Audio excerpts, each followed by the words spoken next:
अगर मैं तुमसे पूछूं हॉरर मूवीज का सबसे डेंजरस विलन कौन है, तो शायद तुम किसी घोस्ट या मॉन्स्टर का नाम लोगे। लेकिन इविल डेड की दुनिया में विलेन कोई इंसान नहीं और ना ही कोई क्रिएचर, बल्कि एक किताब है जो खुद मौत को जिंदा कर देती है। और हैरानी की बात यह है कि जिस फ्रेंचाइज ने दुनिया भर के हॉरर फैंस को डराया, उसकी शुरुआत एक छोटे से सपने से हुई थी। आज हम जानेंगे इविल डेड की पूरी कहानी 1981 से लेकर इविल डेड बर्न तक। तो कैसे हो दोस्तों, आप देख रहे हैं ब्लैक स्क्रीन, जहां हम सिर्फ हॉरर मूवीज की बात नहीं करते, उनके पीछे छुपे हर राज को भी समझते हैं। तो चलिए बिना किसी देरी के शुरू करते हैं। 1970s के आखिर में हॉलीवुड में बड़े स्टूडियोज का राज था, लेकिन मिशिगन के कुछ जवान दोस्तों के पास ना कोई बड़ा बजट था, ना कोई फेमस एक्टर। उनके पास एक कैमरा था और फिल्म्स बनाने का जुनून। उनमें से एक था सैम रेमी और दूसरा ब्रूस कैम्पबेल।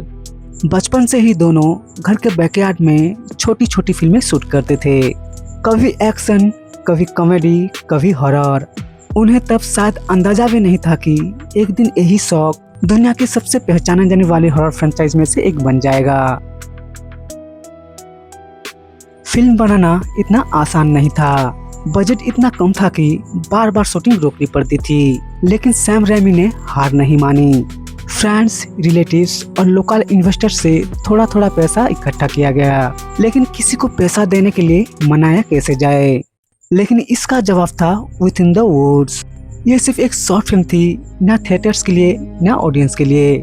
इसका एक ही मकसद था, लोगों को दिखाना कि अगर और थोड़ा बजट मिला तो ये टीम एक फुल हॉरर मूवी बना सकती है। और वही हुआ। शॉर्ट फिल्म ने इन्वेस्टर्स का भरोसा जीत लिया और इसी के बाद शुरू हुआ इविल डेड का सफर। एक सिंपल सी कहानी। 5 दोस्त छुट्टी मनाने के लिए जंगल के बीच एक केबिन में जाते हैं। सब कुछ नॉर्मल लगता है जब तक उन्हें बेसमेंट में एक अजीब सी किताब नहीं मिलती। उस किताब का नाम था नेक्रोनोमिकॉन। उसके साथ एक टेप रिकॉर्डर भी था जिस पर कुछ पुराने शब्द रिकॉर्ड थे। जैसे ही वो शब्द पढ़े जाते हैं, केविन के अंदर कुछ बदलना शुरू हो जाता है और उसी पल इविल डेड फ्रेंचाइज का जन्म होता है। आज अगर तुम दी इविल डेड देखोगे तो शायद कुछ इफेक्ट पुराने लगे, लेकिन 1981 में लोगों ने ऐसा हॉरर पहले कभी नहीं देखा था। सैम रेमी ने सिर्फ कैमरा को रिकॉर्ड करने के लिए यूज नहीं किया, कैमरा को ही इनविजुअल बना दिया। जब कैमरा जंगल के बीच तेजी से भागता है, देखने वाले को लगता है जैसे कोई चीज उसके पीछे आ रही हो। ये स्टाइल इतना फेमस हुआ कि आज भी कई हॉरर डायरेक्टर्स इसे ट्रिब्यूट देते हैं। लेकिन इविल डेड की कहानी यहीं खत्म नहीं होती। पहली फिल्म ने लोगों को डरा दिया था, लेकिन कुछ साल बाद सैम रेमी ने एक ऐसा फैसला लिया जिसने आज तक फैंस को कंफ्यूज कर रखा है। क्या इविल डेड 2 सीक्वल थी या रीमेक? चलिए आगे बढ़ते हैं। 1981 में रिलीज हुई द इविल डेड ने हॉरर फैंस को एक अलग ही एक्सपीरियंस दिया। फिल्म का बजट बहुत कम था, लेकिन उसके आइडियाज बहुत बड़े थे। क्रिटिक्स ने भी इसकी तारीफ की और धीरे धीरे ये फिल्म कल्ट क्लासिक बन गई। सबको लगा अब इविल डेड 2 बनेगी, लेकिन कहानी इतनी सिंपल नहीं थी। उस वक्त सीक्वल बनाना इतना आसान नहीं था। राइट के इश्यूज, बजट की दिक्कत और नए इन्वेस्टर्स को ढूंढने की प्रॉब्लम सैम रेमी के लिए ये सबसे मुश्किल फेज था। लेकिन उन्होंने गिव अप नहीं किया और कुछ साल बाद 1987 में रिलीज हुई इविल डेड 2। अगर तुमने इविल डेड और इविल डेड 2 दोनों देखी हैं, तो एक सवाल जरूर आया होगा, ये सीक्वल है या रीमेक? सच ये है, ये दोनों का मिक्स है। फिल्म की शुरुआत पहली फिल्म जैसी लगती है, लेकिन उसके बाद कहानी नए डायरेक्शन में चली जाती है। ये डिसीजन इसीलिए लिया गया क्योंकि पहली फिल्म के कुछ राइट्स उनके पास नहीं थे। इसीलिए उन्होंने स्टोरी को थोड़ा दोबारा इंट्रोड्यूस किया और फिर स्टोरी को आगे बढ़ा दिया। सबसे बड़ा बदलाव था एस विलियम्स। पहली फिल्म में एस बस एक नॉर्मल लड़का था जो बस जिंदा बचने की कोशिश कर रहा था, लेकिन इविल डेड 2 के बाद वही एस हिस्टोरी के सबसे आइकॉनिक कैरेक्टर में से एक बन गया। एक हाथ गया, उसकी जगह चैनसॉ, दूसरे हाथ में शॉटगन। और उसका एटीट्यूड बिल्कुल अलग। इस फिल्म के बाद एस की पहचान दुनिया भर में बन गई।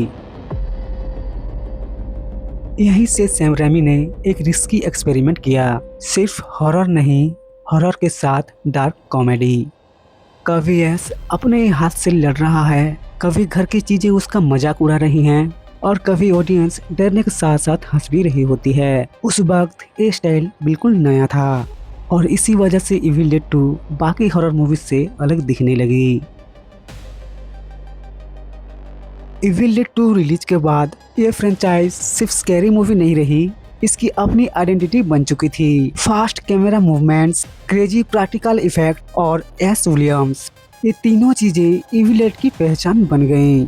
लेकिन सैम रेमी का सरप्राइज अभी बाकी था, क्योंकि अगली फिल्म जंगल या केबिन में नहीं बल्कि सीधा ले जाती है मध्यकालीन दुनिया में, और वहीं से इविल डेड फ्रेंचाइज का सबसे अनएक्सपेक्टेड चैप्टर शुरू होता है। इविल डेड 2 के एंड में एस ने डेड आइट्स को तो रोक दिया, लेकिन उसके बाद जो हुआ उसके लिए वो बिल्कुल तैयार नहीं था। एक अजीब सी ताकत उसे हवा में उठा लेती है और कुछ ही पलों में एस पहुंच जाता है सदियों पुरानी दुनिया में। यहीं से शुरू होती है आर्मी ऑफ डार्कनेस। अगर तुम इविल डेड की पहली 2 फिल्में देख चुके हो तो आर्मी ऑफ डार्कनेस तुम्हें पहली नजर में अलग लगेगी। ना वही केविन, ना वही जंगल, इस बार सेटिंग है मेडिएवल किंगडम। ये डिसीजन बहुत रिस्की था, क्योंकि फैंस हॉरर देखने आए थे, लेकिन सैम राइमी कुछ नया ट्राई करना चाहते थे, और यही वजह है कि आज भी ये फिल्म फ्रेंचाइज की सबसे अनक्यू एंट्री मानी जाती है। एस को अपनी दुनिया में वापस जाने के लिए सिर्फ एक चीज लानी थी, नेक्रोनोमिकॉन। लेकिन एक प्रॉब्लम थी, उसके सामने एक नहीं 3 किताबें रखी थी। असली कौन सी है ये सिर्फ एक मंत्र बोलकर ही पता चल सकता था, लेकिन एस अपने आदत के मुताबिक वही गलती कर देता है, और इसी एक गलती की वजह से पूरे कब्रिस्तान में सोए हुए मुर्दे जाग उठते हैं। इस फिल्म में सबसे पहली बार एस का सबसे डेंजरस वर्जन सामने आता है, इविल एस, यानी एस का ही अंधेरा रूप। ये सिर्फ एक विलेन नहीं था, ये दिखाता था कि डेड आइट्स सिर्फ लोगों को मारते नहीं, उनकी पहचान भी छीन लेते हैं, और यहीं से शुरू होती है army of the dead. S के पास ना कोई सुपर पावर थी, ना कोई मैजिक, उसके पास था एक चेन सॉ, एक शॉटगन और दिमाग। इस फिल्म के बाद चेन सॉ हाथ और बूमस्टिक डायलॉग दोनों पॉप कल्चर का हिस्सा बन गए। एस सिर्फ अब इविल डेड का हीरो नहीं था, वो हॉरर सिनेमा का आइकन बन चुका था।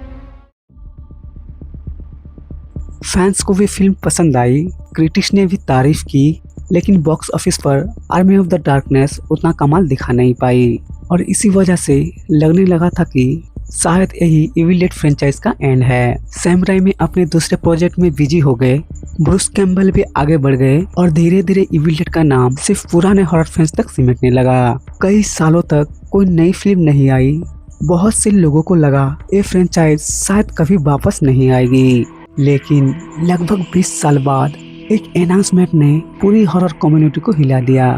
इविल डेड वापस आ रहा था, लेकिन इस बार ना सैम राइमी डायरेक्टर थे, ना एस मैन कैरेक्टर, तो क्या बिना एस के इविल डेड वैसे काम कर पाया, या फ्रेंचाइज ने अपनी पहचान खो दी? इसके बारे में हम आगे जानेंगे, तो वीडियो को एंड तक देखते रहिए।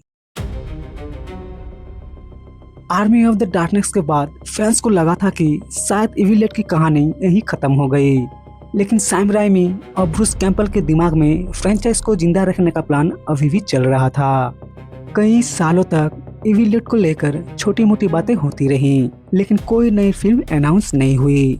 लेकिन फिर आया 2013 और इसी साल रिलीज हुई इविल डेड। ये ओरिजिनल फिल्म की रीमेक नहीं बल्कि एक रीइमेजिनिंग थी। इस बार डायरेक्टर थे फेडे अल्वारेज। सबसे बड़ी बात यह थी कि सैम रेमी, ब्रूस कैम्पल और रॉब टैपर इस फिल्म के प्रोड्यूसर थे, मतलब फ्रेंचाइज अपने ओरिजिनल क्रिएटर्स के हाथ में ही थी। इस फिल्म में एस विलियम्स नहीं था, नई लीड कैरेक्टर थी मिया एलन। स्टोरी एक ग्रुप ऑफ फ्रेंड्स की है जो एक पुराने केबिन में जाते हैं वही केविन जहां उन्हें मिलती है एक अजीब सी किताब नेक्रोनॉमिकन। जैसे ही किताब पढ़ी जाती है, डेड आइट्स दोबारा दुनिया में आ जाते हैं। 2013 की एविल डेड अपनी एक्सट्रीम गोर, प्रैक्टिकल इफेक्ट्स और अपने ब्रूटल हॉरर के लिए फेमस हुई। कई क्रिटिक्स ने कहा कि ये मॉडर्न हॉरर रीमेक्स में सबसे सक्सेसफुल मूवीज में से एक थी। लेकिन फैंस के दिमाग में एक ही सवाल था, एस विलियम्स कहाँ है? और फिर क्रेडिट्स के बाद सिर्फ कुछ सेकंड के लिए एक फैमिलियर चेहरा स्क्रीन पर दिखता है, एस, और वो सिर्फ एक लाइन बोलता है, ग्रूवी।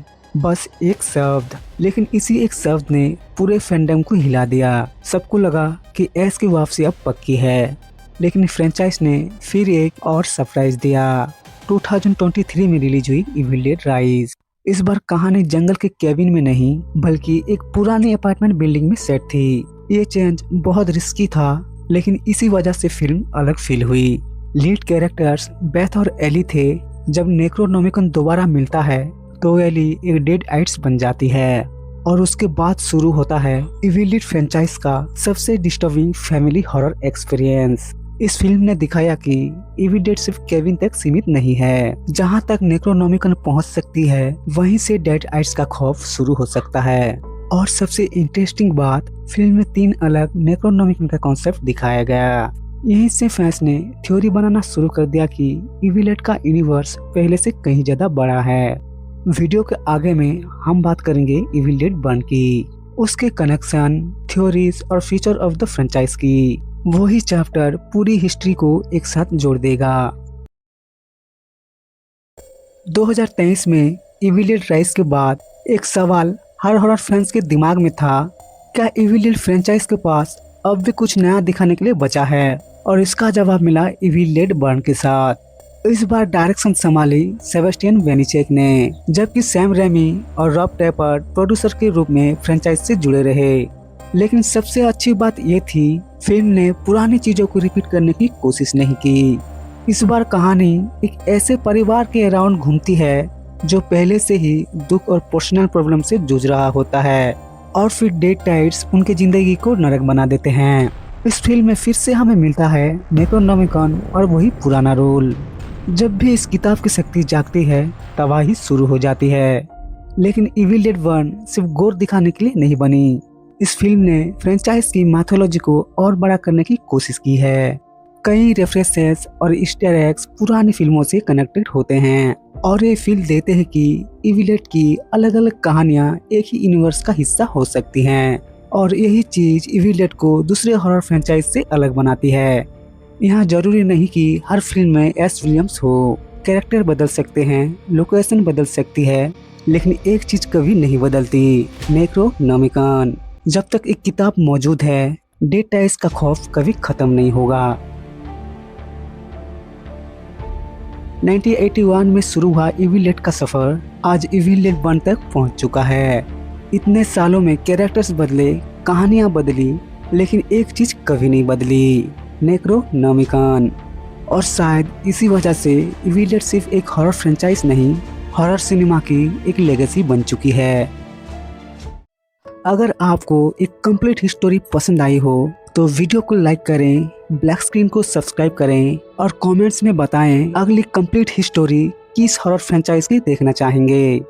तो मिलते हैं अगली हॉरर जर्नी में।